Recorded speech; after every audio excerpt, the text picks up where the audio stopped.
কেদারনাথ স্বর্গের বুকে মাথা উঁচু করে দাঁড়িয়ে থাকা এই মন্দিরে হাজার চড়াই উতরাই পার করে আসার পর আপনি স্বয়ং মহাদেবের পুজো কিভাবে দেবেন আজ সেটাই জানাবো এই ভিডিওটার মধ্যে দিয়ে।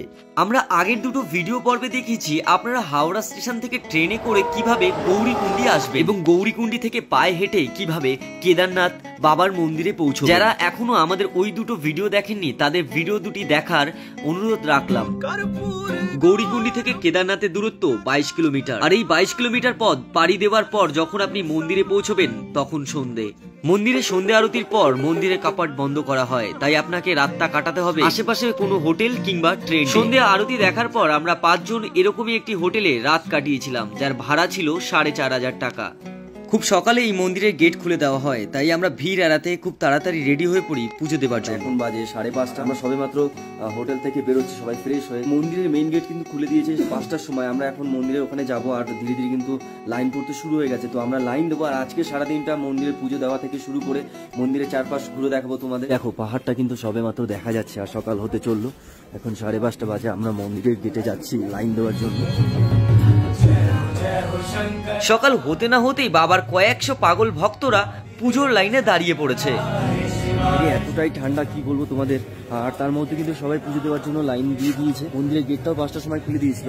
এখানে একটা ব্যাপার আছে, পুজো দেওয়ার জন্য তোমাদের আলাদা করে প্রসাদ কিনতে পাওয়া যায়, তা কিন্তু এই মন্দিরের পাশেই তোমরা পাবে। মন্দিরে পুজো দেওয়ার জন্য এরকমই ছোট ছোট স্টল রয়েছে মন্দিরের পাশে, যেখানে 50 টাকা থেকে শুরু করে 250 টাকারও পুজোর প্রসাদ পেয়ে যাবে বাবার মন্দিরে পুজো দেওয়ার জন্য। প্রসাদ নিয়ে নিয়েছে, এখন লাইনের পিছনে দাঁড়িয়েছে, এখন লাইন দেবো।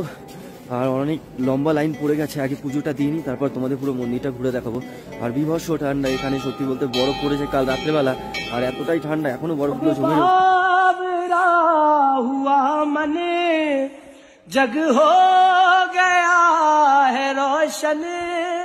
আমার অভিজ্ঞতা থেকে বলবো, যত সকাল সকাল আপনি হোটেল থেকে বেরিয়ে মন্দিরের কাছে এসে দাঁড়ান, কারণ রাতের অন্ধকার কাটিয়ে সূর্যের আলো যখন মন্দির ছোঁয় সেই দৃশ্য দেখলে আপনার চোখ দিয়ে অজান্তেই জল বেরিয়ে যাবে। ভোর 5টার সময় এসেও আমরা প্রায় 350 জনার পেছনে লাইনে দাঁড়িয়েছিলাম।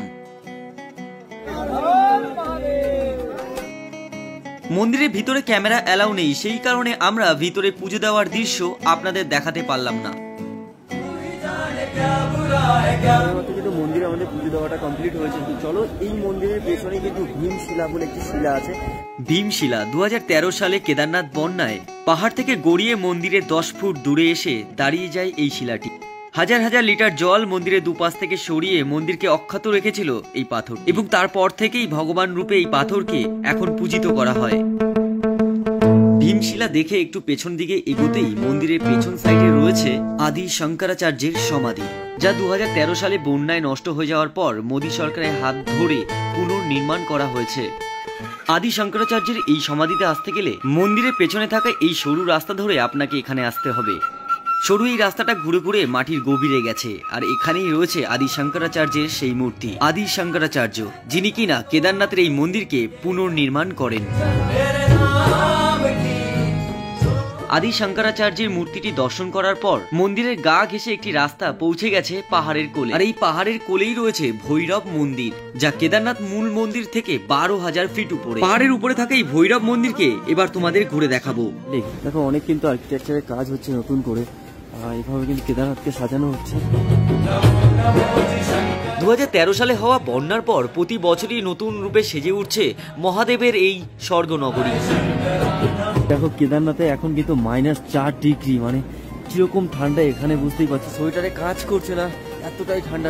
সব কিছুতেই যেন বরফ ছড়িয়ে ছিটিয়ে আছে। উপরে মন্দিরটা যাচ্ছি, সেটা হচ্ছে ভৈরব মন্দির। এখানে তার একটা সাইনবোর্ড লাগানো রয়েছে, আর এই সেই রাস্তাটা সোজা কিন্তু ভৈরব মন্দিরের দিকে গেছে।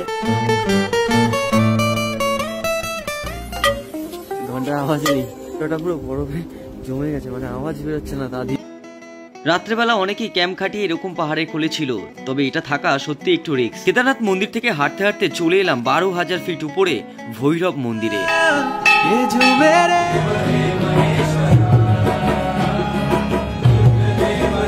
ভৈরব মন্দির 12,000 ফিট উপরে থাকা এই মন্দির কথিত আছে যিনি নাকি কেদারনাথের মন্দিরকে সব সময় রক্ষা করে আসছেন।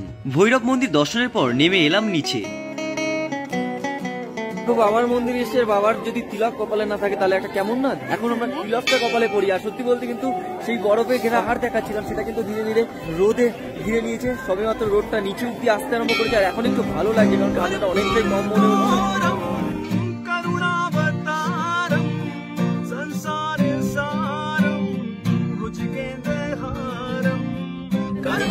বেলা বাড়ার সাথে সাথেই কিন্তু সবাই মিলে কিন্তু এখানে পুজো দিতে আসছে।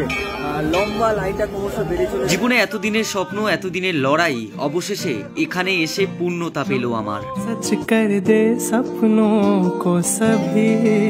মন্দির থেকে চলে যাওয়ার আগে আরো বেশ কিছুটা টাইম কাটিয়েছিলাম আমরা এখানে। সত্যি এই স্বর্গ থেকে যেন মোটে ফিরতে ইচ্ছে করছিল না।